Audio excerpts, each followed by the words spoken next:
Cordage can be made from a wide range of plants that are very plentiful all over the world. Now, I live in North America, but what I teach isn't just North America specific. Now, the best plant options for each region vary a fair bit, and it varies by elevation or environment. If you're in the desert Southwest, one of the best plants you can use is yucca. Now, where I live in South Idaho, there's not much yucca. You have to go a couple hundred miles south of here to really start running into it. Throughout much of the northern states, the best options are dogbane or milkweed. Stinging nettle is another great cordage plant throughout most of North America and Europe, and it yields one of the strongest fibers. And those are some of the most commonly used plants, and if you don't have those in your area, you can still get creative because there's a lot of fiber plants out there. Willow bark yields great fibers. Even blackberry canes harvested in springtime, you can strip the bark off of and utilize that as a strong cordage. Sunflower stalks have a lot of long fibers in them too. If you're in the high desert, juniper and sagebrush can make good cordage, albeit not as strong as some of the other options. But in virtually any environment on Earth, there's some sort of cordage material you can harvest from nature. My favorite cordage plant here in South Idaho is dogbane because it's very plentiful. Here's a big patch of it behind me. It grows very tall stalks. And in my opinion, besides juniper, around here it's the easiest plant to harvest fibers from.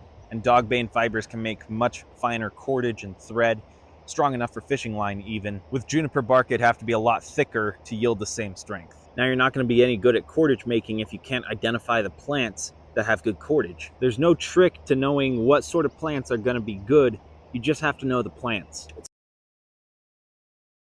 The dead stems of dogbane are what I harvest. You can see they're hollow. The structural integrity of the stems themselves is entirely because of this hollow straw of pith. Pith is a slightly woody material, kind of like styrofoam. This provides the structure of a lot of plants, and all the fibers are on the inner skin. So when you harvest stalks for fibers, you want to break open the stalks and start peeling out that woody pith. Then you're just left with the skin of the plant, consisting of the outer skin and the inner fibers. To harvest these stalks, best to have a knife with you.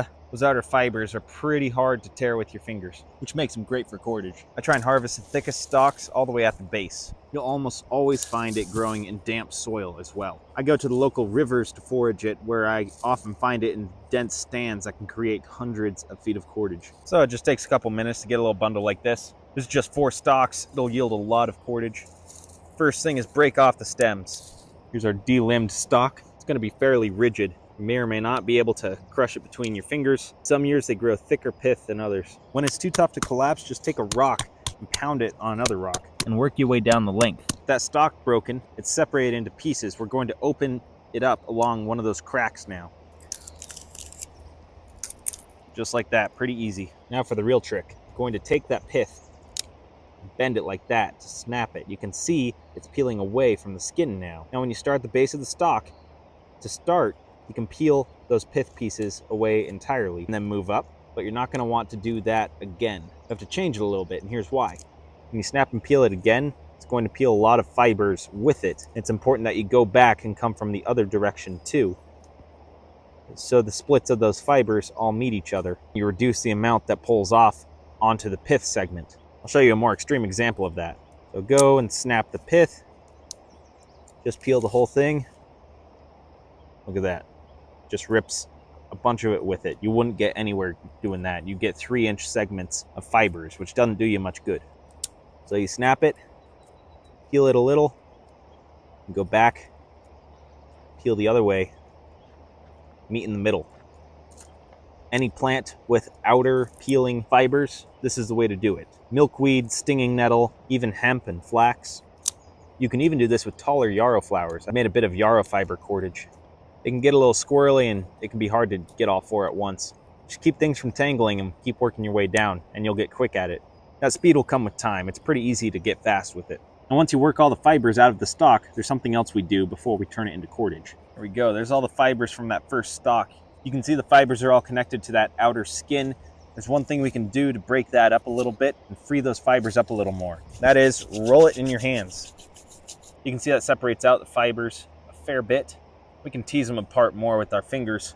And right now is a good time to separate the whole bundle. Go ahead and lay out your fibers and keep dividing that bundle to make those fibers as fine as possible. Now, in most cordage applications, you don't need to make it that fine. Quick and dirty cordage, you can take it straight off the plant and twist it. But for fine applications like thread or fishing line, or to have cordage with the most strength, you want to get the fibers fine, especially thick pieces where there's a lot of skin holding it together. Try and divide that in half. All right, with our fibers divided, laid out, now you can start twisting them into cordage. Here's all our fibers. Now to make cordage, I'm just going to take a few of those.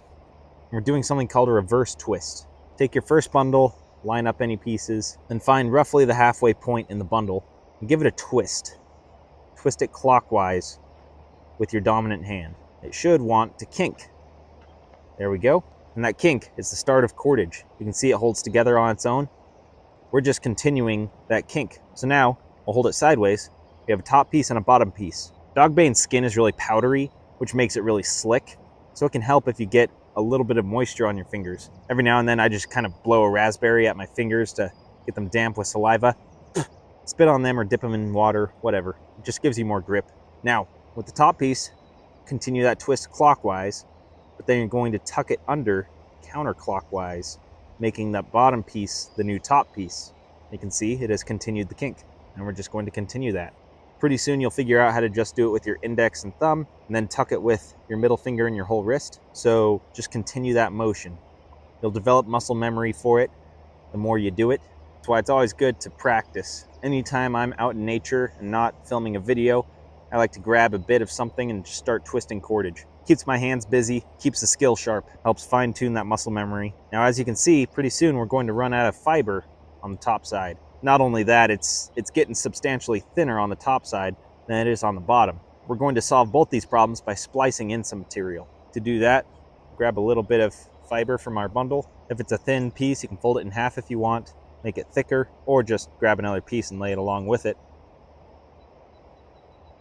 And just lay that right along that top piece that needs thickening and lengthening, then twist it on in. Continue the wrap, and it becomes a solid piece of the whole. Now, you can achieve that same reverse twist much faster to make longer lengths of cordage much quicker by rolling it on your thigh like this. This method works great when you have a lot of long fibers, but for shorter fibers, I find I like twisting with the fingers much better. Dogbane's very suitable for the thigh roll method though. With patience and practice, you can get quicker and more even with the cordage. Getting it even was something that took me some time. Once I fine-tuned my skill to that point, I could pretty quickly make lengths of 30 feet. But cordage making is a critical skill for outdoor survival, and it's one I recommend everybody practice. It's one of the first skills I recommend people learn when they want to have more self-reliance ability in the outdoors. So get out, try and find some dogbane or some other plant that will work for cordage and see how much you can make, see how even you can make it.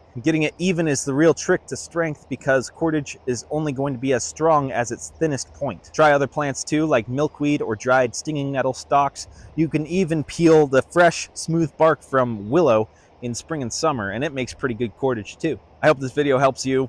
Get out and try it. Thanks for watching, and we'll see you in the next one.